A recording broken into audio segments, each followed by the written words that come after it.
He's messing up so badly that the Republican Party and the GOP is in a world of trouble. Somebody better wake him up real quick now. So Stephen A. Smith just dropped a political bombshell on his Sirius XM show. And this is vintage Stephen A. No filter, all facts. He's calling out the GOP's blind loyalty to Trump and predicting their political doom. This isn't your typical sports take. Let's break this down. Times are not good right now. We all know this. We all know that although the finger shouldn't necessarily point to one specific individual, well, damn it, why not? We might as well.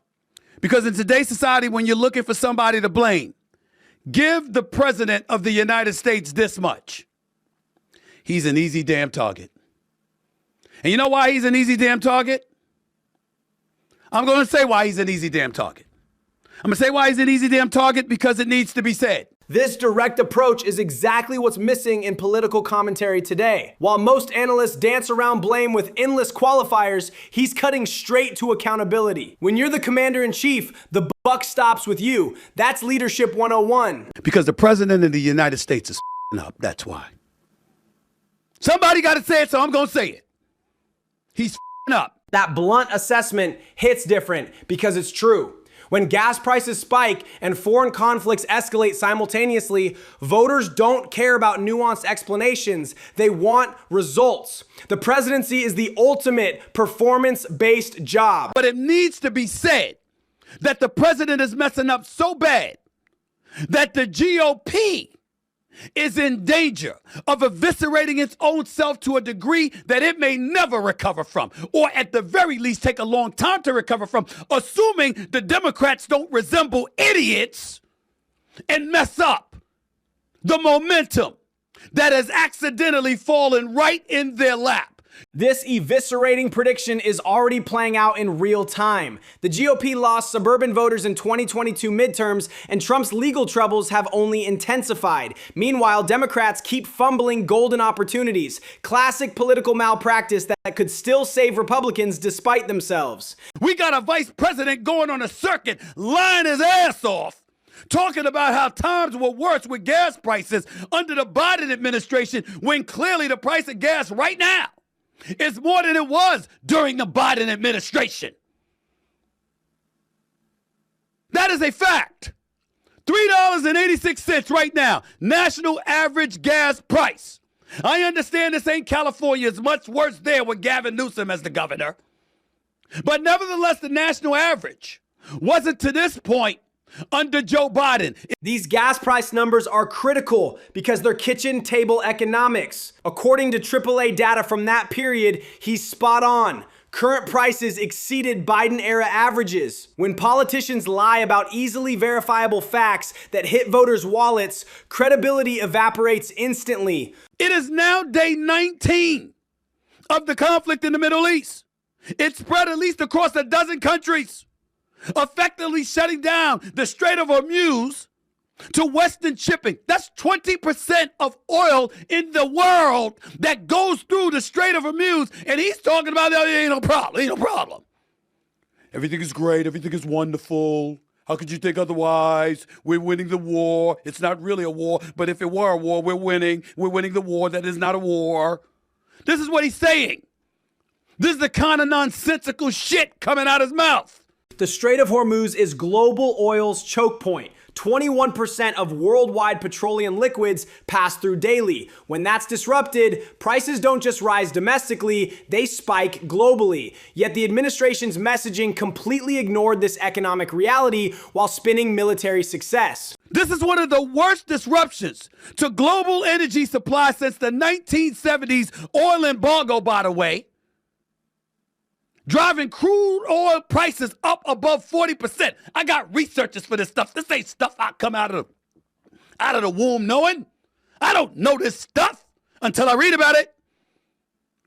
According to CNBC, roughly 9 million barrels of oil per day, about 10% of the global supply, remains bottlenecked in the region with absolutely nowhere to go. That 1973 oil embargo comparison is devastating because it triggered a recession that lasted years. 9 million barrels daily represents roughly what Saudi Arabia produces entirely. This isn't just inconvenience, it's economic warfare affecting every American consumer. The American consumer has been drastically inconvenienced. And he don't have COVID as an excuse this time. Because there's no COVID pandemic going on as we speak. Look right there. Exactly right. No pandemic scapegoat this time. These supply disruptions stem directly from military decisions, not external forces. Americans understood COVID's economic impact, but this feels self-inflicted, making voter frustration entirely justified and politically dangerous. Iran was not an imminent threat. This, at least according to somebody who used to work for Trump, just resigned. And why did that happen? Because Mr. Joe Kent, who was the director of the National Counterterrorism Center, former Green Beret, by the way, 11 combat deployments, 6 Bronze Star medals, and a close aide to Tulsi Gabbard, Department of National Security, was as MAGA as they come. Joe Kent's military credentials make this resignation letter devastating. 6 Bronze Stars, 11 combat deployments. This isn't some political hack complaining. When decorated veterans who supported Trump start publicly breaking ranks, that signals serious internal fractures. I cannot in good conscience support the ongoing war in Iran. Iran posed no imminent threat to our nation, and it is clear that we started this war due to pressure from Israel and its powerful American lobby. I pray that you will reflect upon what we are doing in Iran and who we are doing it for. The time for bold action is now. You can reverse course and chart a new path for our nation, or you can allow us to slip further toward decline and chaos. Kent's resignation letter cuts to the heart of war authorization debates. His accusations about Israeli influence may be controversial, but they reflect growing American skepticism about foreign entanglements. When your own appointees publicly question war motives, credibility crumbles. It is worth noting that if you are Donald Trump, and the fact that had happened on your watch, that's the latest indication that things are falling apart by the seams. Here's another one of my polls. And guys, get that echo out of my ear, please. I don't like hearing myself twice. Here's the deal. Another poll I personally did on X, again, over. That Kent resignation signals broader administrative chaos when loyal appointees start publicly breaking ranks over major policy decisions. His independent polling on X with 15,000 responses shows he's not just throwing opinions around, he's gathering real data. On my X platform, Stephen A. Smith, 75% said the war is being influenced by Israel. 100% U.S. decision, only 13% feel that way. A strategic necessity, only 11% feel that way. Global pressure, only 1% feel that way. So most people think this is about Israel, which fed into what Joe Kent said.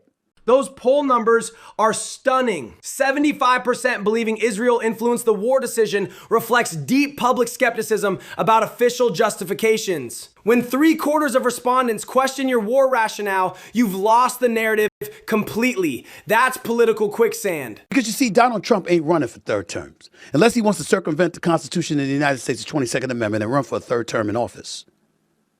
Where's Donald Trump going? He's going home with the billions of dollars he's collected as president of the United States between him and his sons and other family members and stuff like that.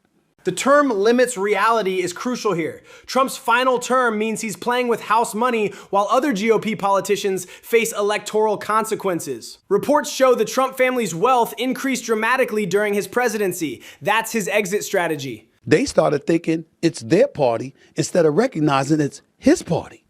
That the stuff that he gets away with, they'll never get away with.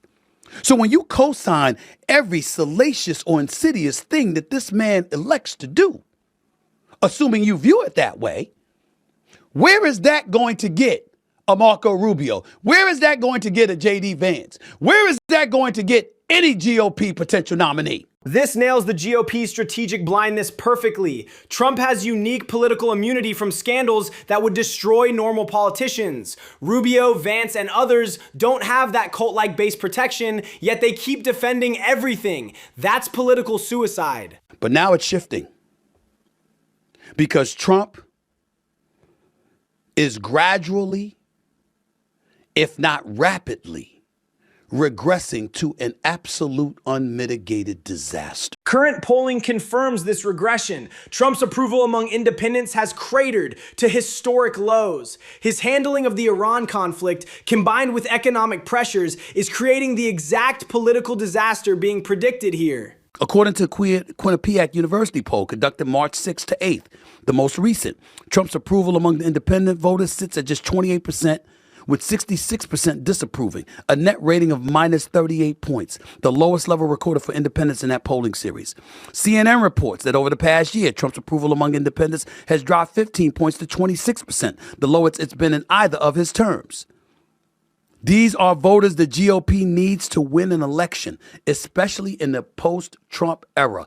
Those Quinnipiac numbers are electoral death sentences. Independents decide modern elections, and minus 38 approval rating among them means Republicans are staring at catastrophic losses. The post-Trump GOP needs these voters desperately, but they're fleeing en masse. None of y'all could garner the level of popularity and support that he has garnered. Which means that it would behoove you to not flow with him, not side with him, not okay and condone every damn thing he does. In other words, show you got some balls, a spine. Because if you don't, you will fall. This is the money quote. GOP politicians lack Trump's unique appeal, but keep defending his every move anyway. Smart political strategy would be establishing independents now, building their own brands before Trump exits. Instead, they're doubling down on a losing hand. He ain't falling. He's just leaving. He's leaving with at least an additional $1.4 billion in his pocket, which is probably more. He gonna be all right. His children are gonna be all right. His grandchildren is gonna be all right. His family members and his boys are gonna be all right. What about y'all? What about y'all? That's the brutal political reality check. Trump walks away enriched while GOP politicians face electoral consequences for their loyalty. He's playing for personal gain while they're playing for political survival. The incentives are completely misaligned, and it shows.